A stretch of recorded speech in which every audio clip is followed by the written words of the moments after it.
Maintaining multiple languages at high levels. How is that even possible? How do polyglots do it? How do they not forget all of the languages that they speak? Oh, it's not as hard as you might think, and in this week's video I'm going to review just how we do it, so stay tuned.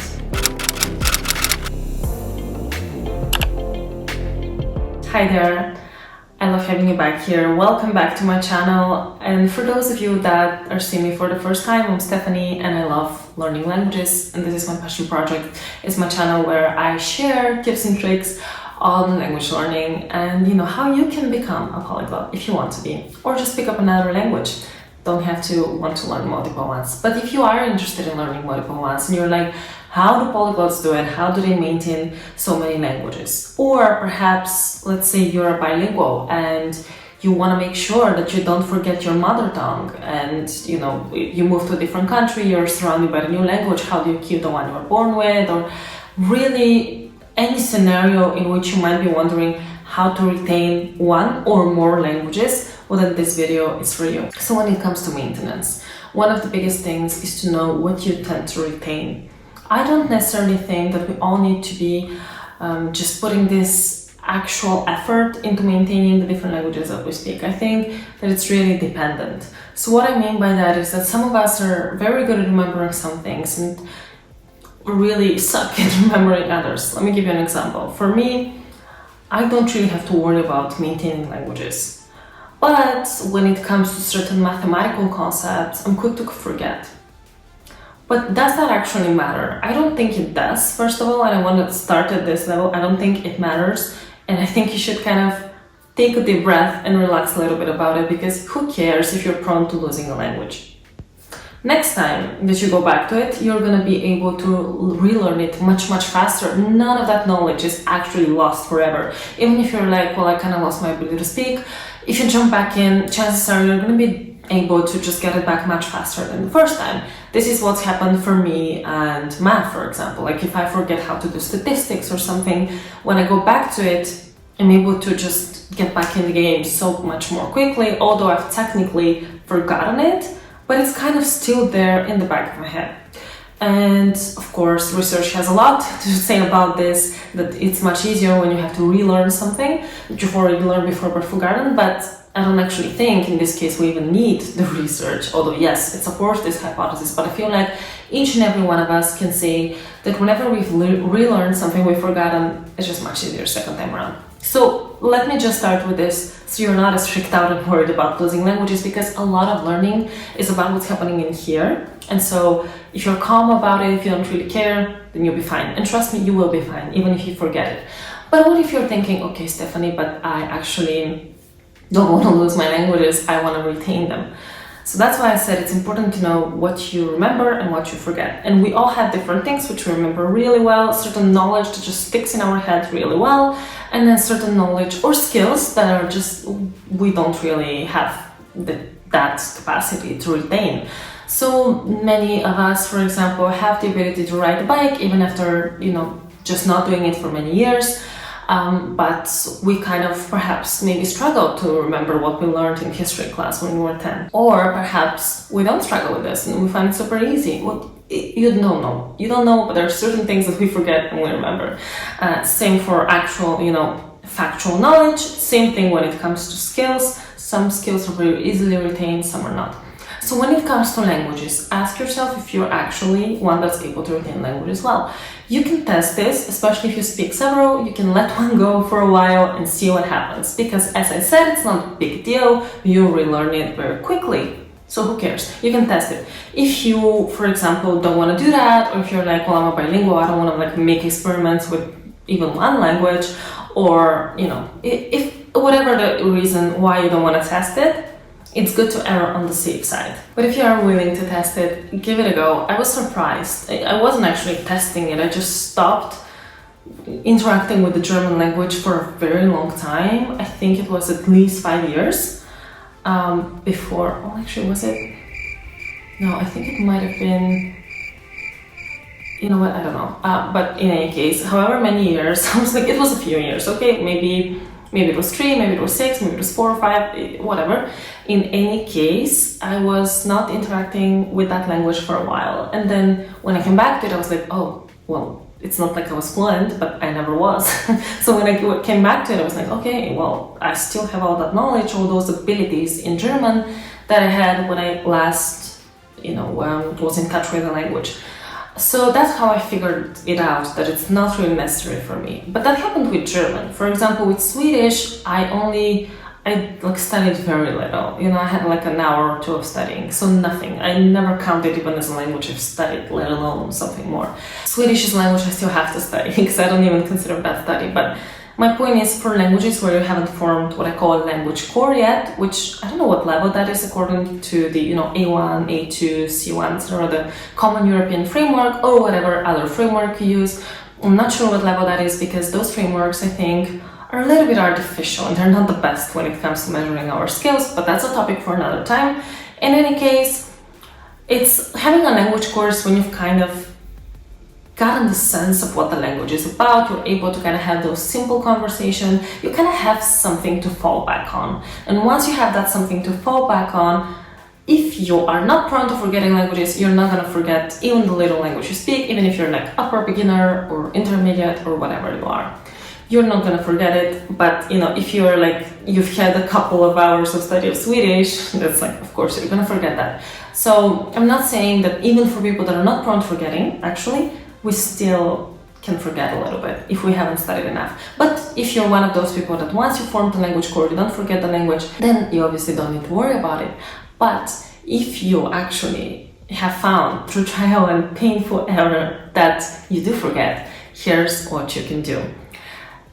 Getting back into that language is not as difficult as you think. So maintenance, how can you effectively maintain? You must simply ensure, because it's a skill, it's not like a rote knowledge that you must review in a spaced repetition manner or anything like that. I'm not a believer in that at all when it comes to language learning. It is a skill. So all you gotta do is practice that skill a little bit. Get in contact with the language. Perhaps once a week or so, you can watch, if you're studying Italian, for example, watch an Italian movie, or you can get a book to read in Italian instead of the language that you usually read in, or you can perhaps pick up the phone and call your Italian friend.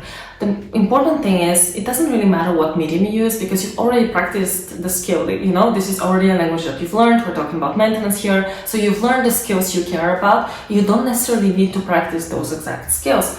I've spoken to a lot of polyglots about this, and most of them tend to agree that, what you have to do is you basically kind of have to stay in contact with the language. You don't necessarily need to practice skills. If you want to maintain, it's about staying in contact with that language. Now, of course, it's kind of you have to have a little bit of diversity there. If you want to be a good speaker, you can't always just read articles and never speak. You might have to speak from time to time, but the most important thing is make sure that on a regular basis, let's say once a week, once every 2 weeks, you are staying in some contact with the language. It doesn't have to be a big deal. It can be 15 minutes per 2 weeks. Everybody can do that.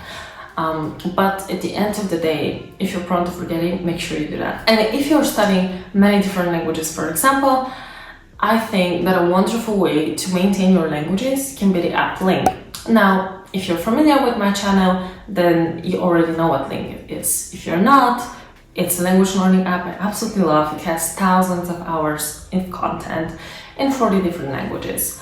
And that is amazing when it comes to maintaining, because you don't have to worry about looking things up, about finding resources or any of that stuff, because LingQ has quite the breadth of resources, as you're seeing on the screen right now.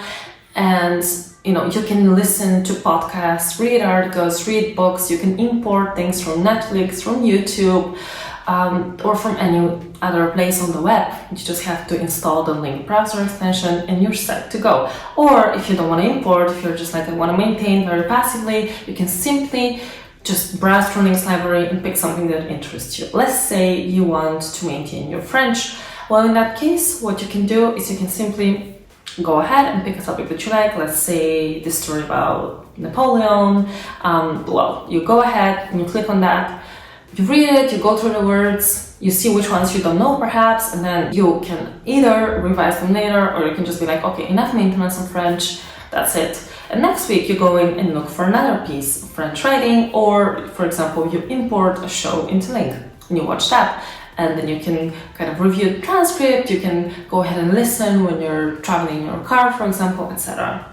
So that is one way to do it. Let's say that you're also, in addition to French, right, you speak several languages, you want to maintain them. Let's say you also speak Polish. Now that's a language that I don't speak, but I'm just giving an example with it. Let's assume that you do. You go ahead and you're like, okay, what am I feeling like today? I'm not feeling like anything serious. Okay, go into Polish music.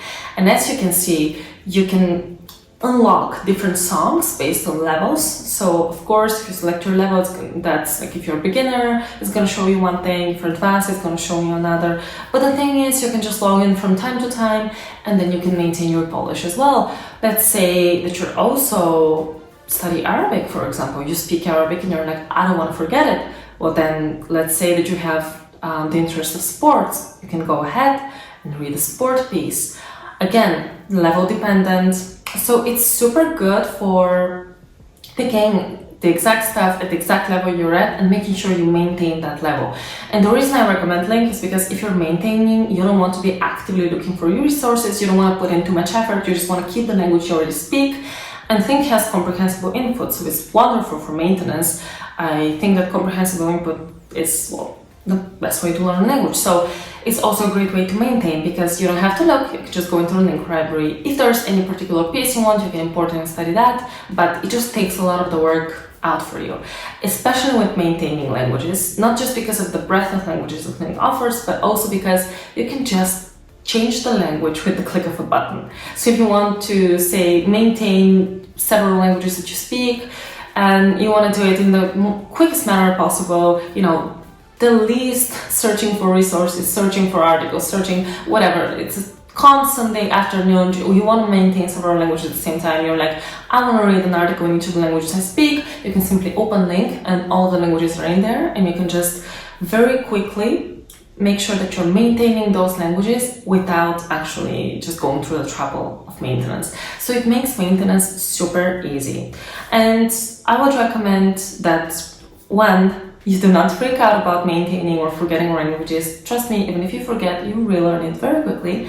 And two, if you are prone to forgetting, losing the language, well then, you just have to do it on a regular basis, a little bit. A little bit just goes a very long way in the long run. It's kind of like compound interest, but that's for another type of channel. Anyways, my business side aside, just to demonstrate how easy it is, I actually spoke to a bilingual friend recently and she was telling me how ever since she graduated high school, she basically kind of let go of her French because she used to actually speak it really well back in high school. But you know, with college, with working life, with all the responsibilities, like French fell through the cracks, that happens. And she was just telling me how, you know, she'd forgotten about it, but then later her dad recommended this French series to her, and then she started watching it, and voila, she just felt how, you know, she's picking up more and more, her French is coming back to her. So it feels like maintenance is not as difficult because relearning is not as difficult to begin with, let alone maintenance. So if you're worried at all about it, do not be, and go ahead and check out LingQ, and it's gonna automate a lot of that maintenance stuff for you, and you can do it very, very easily through good content, whatever content you like. You know, I showed you like history content in French and then music in Polish and sports in Arabic, and you can just do whatever you want with LingQ. There's a lot of topics, a lot of languages, and it makes it very easy to maintain. If you're interested, you can check it out. You can use my code to get 35% off the annual plan. And let me know what your impressions are in the comments down below. So that being said, I'm always open for comments, for questions, ask away if you have any. I feel like this is a very big topic that we get asked about a lot, but it's not that big of a deal.